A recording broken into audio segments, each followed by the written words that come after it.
যে শবে বারাত আসছে ভাই, শবে বারাত আসলে কিছু মৌলভী সাহেবরা এই শবে বারাতকে নিয়ে কটাক্ষ করে, কিছু মৌলভীরা এই শবে বারাতকে আপনার পালন করাকে গালি দেয়। কেউ বলছে শবে বারাতে রোজা রাখলে নাকি জাহান্নামে যাবে, কেউ আবার বলছে হালুয়া রুটি করলে জাহান্নামে যাবে, কেউ বলছে নামাজ পড়লে জাহান্নামে যাবে। এইরকম বক্তা শুনেছেন কি শুনেননি? আছে না অনেক বক্তা বর্তমান বার হয়েছে। মুসলমান যারা শবে বারাতকে গালি দেয়, শবে বারাত পালন করাকে নিষিদ্ধ বলে, শবে বারাত পালন করাকে নাজায়েজ ও হারাম বলে। মুসলমান আপনাকে বলতে চাই, আপনার যদি মনে হয় যে এটা মিথ্যা বলছি, একটা ভয়েস শুনেন, তারপর শবে বারাত নিয়ে কিছুক্ষণ আলোচনা করি, তারপরে ওয়াজটা আমি আমার এই আয়াতের দিকে আসব। মুসলমান,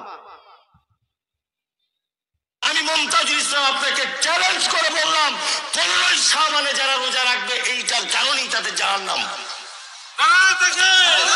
15 শাবানে যদি কেউ হালুয়া রুটি করে, 15 শাবানের উদ্দেশ্য করে যদি কেউ 100 রাকাত নামাজ যদি এক রাতে পড়ে, তার জাহান্নামে যাওয়ার জন্য নবীর কথা অনুযায়ী এটাই যথেষ্ট। জোরে বলেন না নাউজুবিল্লাহ। কি বলছে? 15ই শাবানে কেউ যদি 15ই শাবানে কেউ যদি রোজা রাখে, এই রোজা রাখার কারণে ও জাহান্নামে চলে যাবে। 15ই শাবানে কেউ যদি হালুয়া রুটি তৈরি করে, এটার কারণে সে জাহান্নামে চলে যাবে।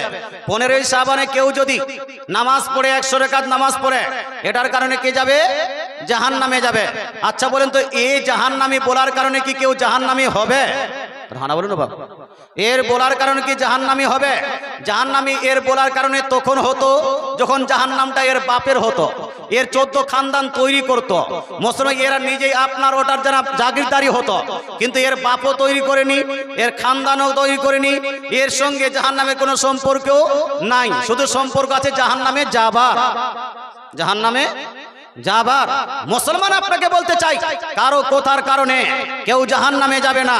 প্রশ্ন হলো হেই যে এ বলছে শবে বারাতে রোজা রাখলে জাহান্নামে যাবে। আচ্ছা বলেন তো, পৃথিবীতে আমরা মুসলমান কার কারণে হয়েছি ভাই? কাকে দেখি হয়েছি? এইরকম টুটকা ফুটকা মৌলভীকে দেখে না রাসূলুল্লাহকে দেখে? কাকে দেখবা? রাসূলুল্লাহকে দেখে।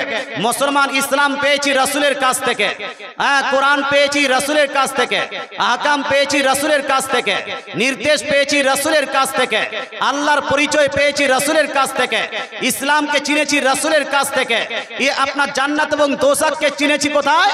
রাসূলের কাছ থেকে।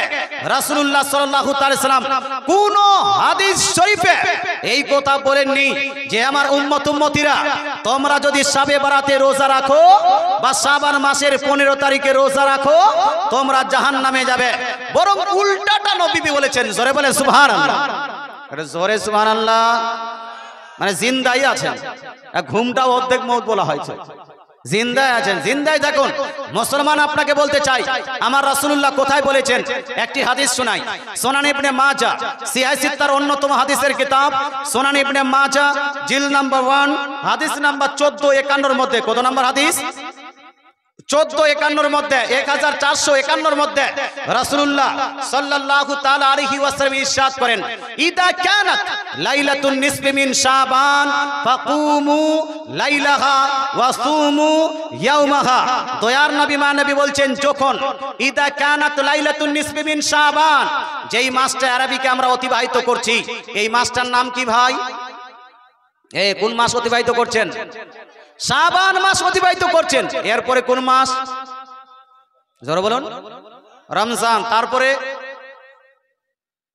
উলামায়ে কেরাম তো বলতে পারবেন, আপনারা বলেন না, বলতে পারছেন না। তারপর আচ্ছা, ইংরেজি কোন মাস চলছে?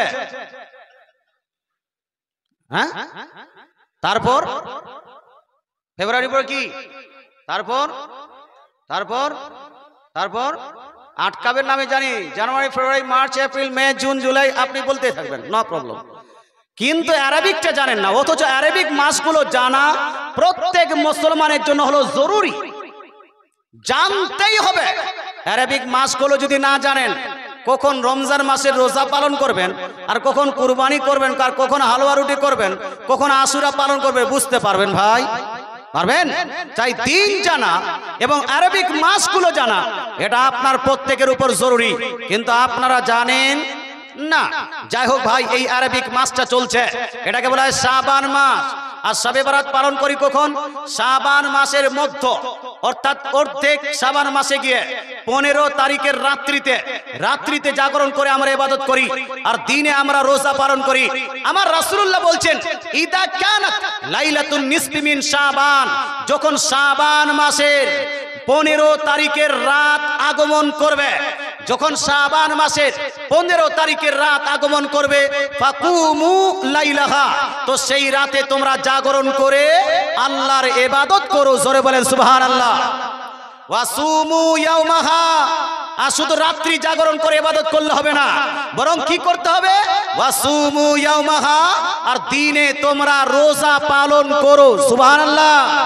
মুসলমান, আপনাকে বলতে চাই, আচ্ছা বলেন তো, আমার রাসূলুল্লাহ 15 তারিখের রাত্রিতে জাগরণ করে ইবাদত করতে বলছেন, রাসূলুল্লাহ 15 তারিখের দিনে কি আপনাকে রোজা পালন করতে বলছেন? রাসূল যেটা করতে বলবেন সেটা কেউ যদি করে, তাহলে এই জান্নাতে যাবে না জাহান্নামে? এই জান্নাতে না জাহান্নামে?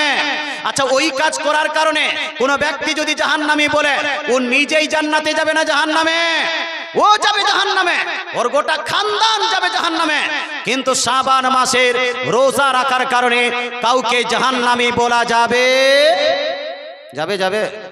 কি করবেন রাত্রিতে? কিভাবে ইবাদত করবেন? তাসবিহ তাহলিল পাঠ করতে পারেন, দরুদ শরীফ পাঠ করতে পারেন, এই শবে বরাতের রাতে কোরআন তেলাওয়াত করবেন, জিক্র আজকার করবেন, নামাজ পড়বেন। যদিও মুতাবার হাদিস শরীফের মধ্যে নামাজের নিয়মটা পাওয়া যায় না, কোন নিয়মে পড়ব। অনেকগুলো মানুষ বলে না, 12 বার সূরা ইখলাস পড়তে হবে, 13 বার এই পড়তে হবে, সেই পড়তে হবে। এইরকম নির্দিষ্ট কোন নিয়ম মুতাবার যেটা হাদিসের কিতাব সেখানে পাওয়া যায় না। তবে বুজুর্গানে দিন কিছুটা নিয়ম দিয়েছেন, সেই নিয়মে আমল করতে চাইলে আমল করতে পারবেন। তবে ভাই, আপনাকে বলতে চাই, শবে বরাতে যে কোনো নিয়মে আপনি 2 রাকাত করে অথবা 4 রাকাত করে, নফল নামাজ 2 রাকাত করেও চলবে, 4 রাকাত করেও চলবে। আপনি যতটা পারবেন পড়তেই থাকবেন। 10 রাকাত কেউ যদি পারে 10 রাকাত পড়বে, কেউ যদি 12 রাকাত পারে 12 রাকাত পড়বে, কেউ যদি 50 রাকাত পারে 50 রাকাত পড়বে, কেউ যদি 100 রাকাত পড়তে চায় 100 রাকাত পড়তে পারবে। কোনো বাধা দেওয়া যাবে? বাধা দেওয়া যাবে? বাধা দেওয়া যাবে না। মুসলমান আর কি করতে হবে? রাসূলুল্লাহ বলছেন, কেন রাত্রি জাগরণ তুমি করে ইবাদত করবে? রাসূলুল্লাহ বলছেন, ফাইন্নাল্লাহা ইয়ানজিলু ফিহা লিকুরুবিশ শামসি ইলা সামাইদ দুনিয়া। দয়ার নবী মানবী ইরশাদ করেন, কারণ সেই রাত্রিতে আল্লাহ তাআলা মাগরিবের পরে দুনিয়াতে নাজিল করেন, নাজিল করার পরে সেই রাত্রিতে আল্লাহ তাআলা বান্দাদের সম্বোধন করেন, বান্দাদেরকে বলেন, আলা মিন মুস্তাগফিরিন ফাগফির লাহু, আলা মুস্তারজিকুন ফারজুকাহু, আলা মুবতালান ফাওয়াফিয়াহু। আল্লাহ তাআলা বলছেন এই রাত্রিতে শবে বরাতে বলেন যে, হে আমার বান্দারা, আছো কোন এমন বান্দা যে বান্দা আজকের রাত্রিতে আমার কাছে দোয়ায় মাগফিরাত করবে, মাগফিরাতের দোয়া করবে, গুনাহ মাফির দোয়া চাইবে। আজকের রাত্রিতে কোন ব্যক্তি যদি আমার কাছে গুনাহ মাফ করার জন্য দোয়া করে, আমি আল্লাহ তার দোয়াকে কবুল করে তার সমস্ত গুনাহ খাতা আমি মাফ করে দিব। জোরে বলেন সুবহানাল্লাহ। আলা মুস্তারজিকুন ফারজুকাহু, যদি কোনো বান্দা আজকের রাত্রিতে আমার কাছে ফরিয়াদ করে, আল্লাহ আমার ইনকাম ভালো নাই, আমার জব লাগছে না, আমার বাড়িতে রিজিক নাই, আল্লাহ তুমি আমাকে রিজিক প্রদান করো। আল্লাহ তাআলা বলছেন, আজকের রাত্রিতে যারা রিজিক প্রার্থনা করবে তাকে আমি রিজিকে ভরিয়ে দিব। জোরে বলেন সুবহানাল্লাহ। আলা মুবতালান ফাওয়াফিয়াহু, যদি কোনো বান্দা মুসিবতে গ্রেফতার থাকে, যদি কারো বাড়িতে বালা মুসিবত এসে থাকে, আল্লাহ তাআলা বলেন এই রাত্রিকে বান্দাদের সম্বোধন করে, যদি কোনো বান্দা মুসিবতে পতিত থাকে আর এই মুসিবতগ্রস্ত ব্যক্তি যদি আমার কাছে দোয়া করে, আমি তার মুসিবতগুলোকে দূর করে দিব। জোরে বলেন সুবহানাল্লাহ। এই মুসলমান, তাহলে এই রাতে ইবাদত করার দরকার আছে কি নাই? এই দোয়া করার দরকার আছে কি নাই? ফজিলত বলছে নাই সুনান ইবনে মাজার মধ্যে, আর অসংখ্য আপনার হাদিসের কিতাবে এই হাদিসটি লিপিবদ্ধ আছে সহিহ সনদে। সুনান ইবনে মাজাহ জিল নাম্বার 1 হাদিস নাম্বার 1454 আপনার 53-54 মধ্যে রাসূলুল্লাহ সাল্লাল্লাহু আলাইহি ওয়াসাল্লাম ইরশাদ করেন, ইন্নাল্লাহা লা ইয়াতালু ফি লাইলাতিন নিসফি মিন শাবান নিশ্চয় আল্লাহ তাআলা শাবান মাসের 15 তারিখে বান্দাদের প্রতি রহমতের দৃষ্টিপাত করেন এবং আল্লাহ তাআলা ফায়াগফিরু লিজামিই খালকিহি ইল্লা লিমুশরিকিন আও মুসাহিন। দয়ার নবী নবী ইরশাদ করেন যে 2 প্রকারের মানুষ ছাড়া পৃথিবীর যতগুলো মানুষ আছে সমস্ত মানুষকে আল্লাহ মাফ করে দেন। জোরে বলেন সুবহানাল্লাহ। কত প্রকার মানুষ বাপ? 2 প্রকারের মানুষকে মাফ করেন না। কোন কোন মানুষ? একটা হলো ইল্লা লিমুশরিকিন, যে শিরিক করবে তাকে আল্লাহ মাফ করবেন না, কারণ পৃথিবীর মধ্যে সব থেকে বড় গুনাহ হলো শিরিক করার গুনাহ, সুতরাং শিরিক করা যাবে না।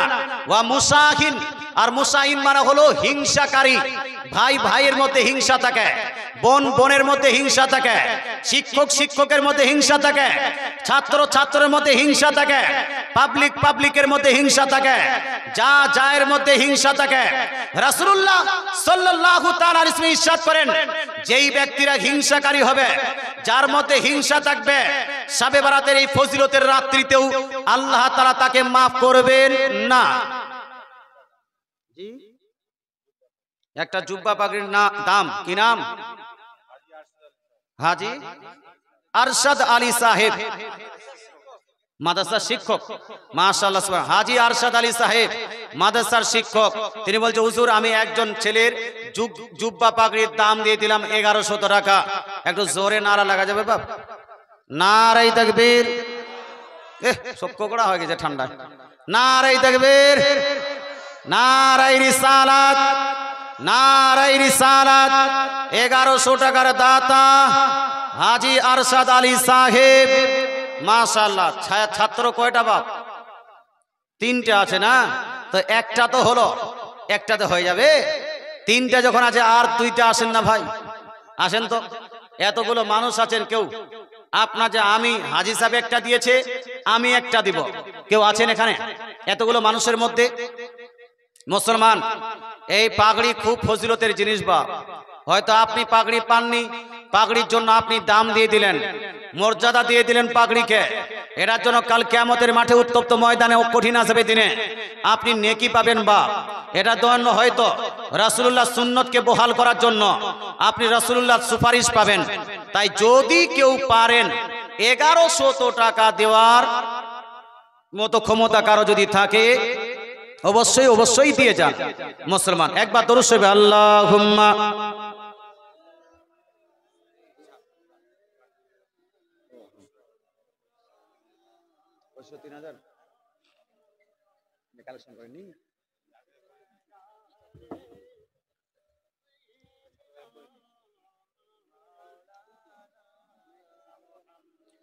সাল্লাল্লাহু তাআলা আলাইহি ওয়া আলিহি ওয়াসাল্লাম 2টা হাদিস শুনেন। এক হাদিসের মধ্যে রাসূলুল্লাহ বলছেন কোন ব্যক্তি যদি কোরআন এর হাফিজ হয়, কোরআন মুখস্থ করলো, কোরআন মুখস্থ করার পরে সেই বাচ্চাটা যদি কোরআনের উপর আমল করে কাল কিয়ামতের মাঠে উত্তপ্ত ময়দানে কঠিন আযাবে দিনে এই হাফিজের কারণে তার খানদান হতে এমন 10 জন ব্যক্তির সুপারিশ করবেন, কবুল করবেন আল্লাহ তাআলা, তাকে জান্নাতে দিবেন যেই 10 জনের উপর জাহান্নামের ওয়ার্ডার হয়ে গিয়েছিল। অর্থাৎ জাহান্নামের ওয়ার্ডার হয়ে যাওয়ার পরেও 10 জন এমন তার খানদানের লোককে জান্নাতে দিবেন। আর যদি কোনো বাচ্চা আলিম হয়, আলিম হওয়ার কারণে রাসূলুল্লাহ সাল্লাল্লাহু আলাইহি ওয়াসাল্লাম ইরশাদ করেন কাল কিয়ামতের মাঠে, কাল কিয়ামতের মাঠে উত্তপ্ত ময়দানে কঠিন আসবে দিনে রাসূলুল্লাহ বলছেন ইয়াসফাউ ইয়াউমাল কিয়ামাতি সালাসা, 3 প্রকারের মানুষ কিয়ামতের দিন সুপারিশ করবেন আপনার জন্য। এক, আল আম্বিয়া, নবীগণ আপনার জন্য সুপারিশ করবেন। 2, আল আশহাদা, 2 নাম্বার হলো শহীদগণ আপনার জন্য সুপারিশ করবেন। 3, আল উলামা, 3 নাম্বার হলো উলামাগণ, আলিমগণ, এই আলিমগণ আপনার জন্য সুপারিশ করবেন। 3টা বাচ্চা আছে, এখন তো দেখলাম অনেকগুলো গার্জিয়ান এসে মালা পড়ালেন। গার্জিয়ানদের মধ্যে কেউ নাই যে আমি আমার ছেলের জন্য 2000 টাকা দান করলাম, আমি ছেলের জন্য খুশ এই জন্য 2500 টাকা দান করলাম, এইরকম কেউ আছে না ভাই? যদি থাকেন গার্জিয়ান, বাচ্চাদের গার্জিয়ানদের মুসলমান, আর যদি 2500 2000 না পারেন আপনার ইচ্ছা মোতাবিক যতটুকু আপনি পারবেন ততটুকু দান করেন, হবে না? হলে খুব ভালো হতো। মুসলমান আকবর শেখ দিয়েছেন নাকি? ও আকবর শেখ মেম্বার সাহেব, আকবর শেখ যদি এখানে থাকেন, মেম্বার সাহেব আপনার কালেকশন এখনো নাকি আসেনি, পারলে দিয়ে যান। কি নাম? আনসার শেখ, ফাতওয়ায়ে আলমগীরি। মাশাআল্লাহ মাশাআল্লাহ, নারায়ে তাকবীর। কি পারছি সব কুড়িয়াগুলো বসে আছে নাকি? নারায়ে তাকবীর, নারায়ে রিসালাত। নামটা ভুলে গেলাম। আনসার আলী সাহেব 500 টাকা নগদ দিলেন। আর উনি একটি গ্রহণযোগ্য হিন্দুস্তানের মধ্যে লিপিবদ্ধ হয়েছে যেই ফাতোয়াটি, যাকে ফাতোয়ায়ে হিন্দিয়া বলা হয়, ফাতোয়া আলমগীরি বলা হয়, সেই ফাতোয়াটা উনি এখানে দান করবেন। প্রায় সম্ভবত 2.5 না 3,000 টাকা দাম এই কিতাবটি উনি দান করার জন্য আজকে অঙ্গীকার নিলেন। মুসলমান হবে না গার্জিয়ানদের মধ্যে কেউ রাসূলুল্লাহ সাল্লাল্লাহু আলাইহি ওয়াসাল্লামের এই মাদ্রাসায় দান করবেন। মুসলমান দান করলে আপনার ক্ষয় হবে না বরং লয় হবে, বা ক্ষয় হবে না বরং লাভ হবে। সুতরাং ভাই একটু দিয়ে যান। আর আমি হাদিসগুলো পড়ছিলাম, পড়তে থাকি। 3 প্রকারের মানুষ কিয়ামতের দিন সুপারিশ করবেন। নবীগণ সুপারিশ করবেন, আলিমগণ সুপারিশ করবেন, আর শহীদগণ সুপারিশ করবেন। এই আলিমের মাথায় তাজ পরানোর জন্য 3 জন ব্যক্তির মধ্যে একজন হয়ে গেছে, আর 2 জন লাগবে। 1100 টাকা করে যদি পারেন এতগুলো মানুষের মধ্যে একটু দিয়ে যান। আমি হাদিস পড়ছিলাম ভাই, হবে না? শাবান মাসের 15 তারিখে রাত্রিতে আল্লাহ তাআলা মাফ করেন সমস্ত বান্দাদের। কিন্তু কোন ব্যক্তি, যদি কোনো ব্যক্তি তাস খেলে তাকেও কি মাফ করা হবে? কেউ যদি সুদ খায় তাকেও কি মাফ করা হবে? যে নামাজ পরিত্যাগ করে দিয়েছে বেনামাজি, তারও কি সমস্ত গুনাহ মাফ করে দেওয়া হবে? না না মুসলমান, সমস্ত ব্যক্তিদেরকে নয়। অনেকগুলো মানুষ আছে, আমরা সুন্নিরা শাবে বারাত তো পালন করি, কিন্তু শাবে বারাতে যখন রোজার কথা আসে তখন মহিলারা রোজা রাখে, কোরআন তেলাওয়াত মহিলারা করে। হালুয়া রুটি তৈরি করে কে করে? জি, পুরুষ না মহিলা? মহিলারাই করে।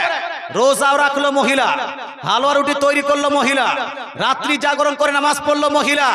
আর পুরুষরা ওই দেখবেন আপনার বাজারে গিয়ে আড্ডা করছে, দাদাগিরি করছে, লুডু খেলছে, ক্যারাম বোর্ড খেলছে। আর ঠিক মাগরিবের সময় এসে স্ত্রীকে বলবে, আরে হালুয়া রুটি হয়েছে? না এখনো তো হয়নি, চালু হয়েছে।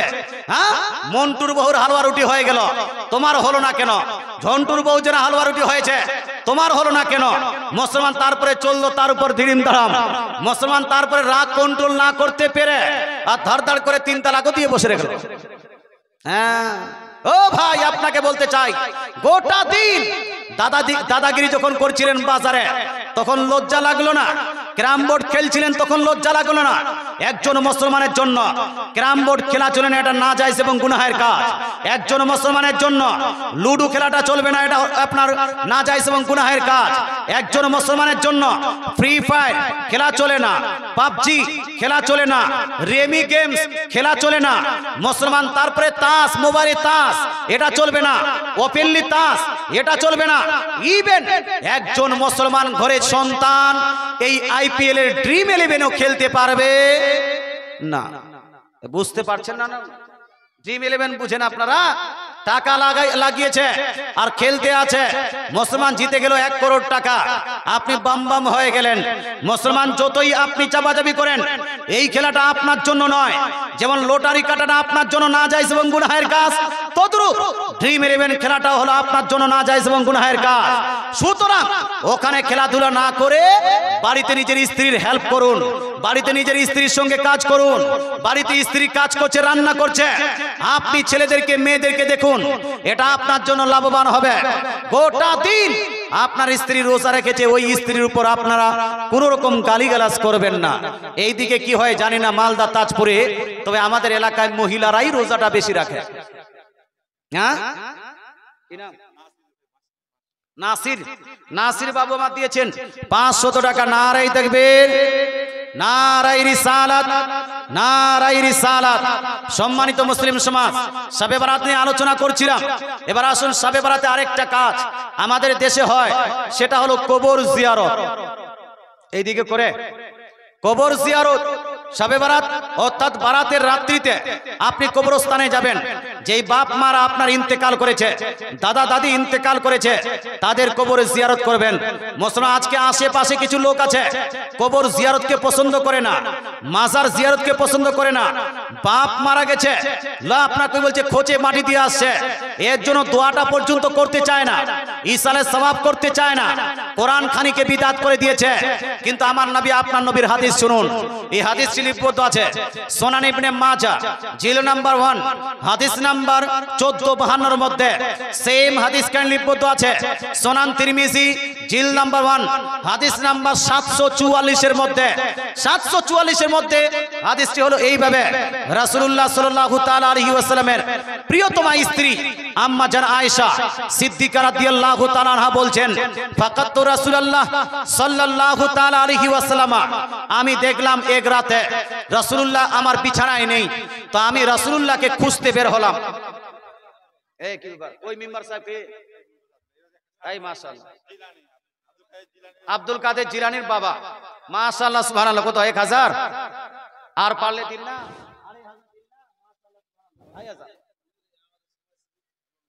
এই সমাজসেবী, এই মাশাআল্লাহ, মেম্বার তো অনেক আছে, কিন্তু সবাই পেট সেবী হয়। ইনি বলছেন যে ইনি হলেন সমাজসেবী। জি, ওই দুটো আপনি দিবেন। এই মাশাআল্লাহ। अरशद साहेब, हाजी अरशद साहेब बोलছেন যে हम तीनों का दे देंगे।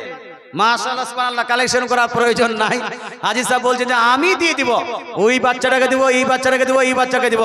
কিন্তু আপনার মধ্যে কারো মন গলল না বাপ যে 1100 টাকা দিয়ে আমিও শামিল হয়ে যাই। হাজি সাহেব জানেন ফজিলতটা, এখানকার মাদ্রাসার শিক্ষক। আবার হাজি সাহেব বুঝতে পারছেন কত ফজিলত আছে 1100 টাকায়। যাই হোক, একজন আপনার ওই কি নাম, খাজা আব্দুল কাদের জিলানীর বাবা দিয়েছে 1000 টাকা।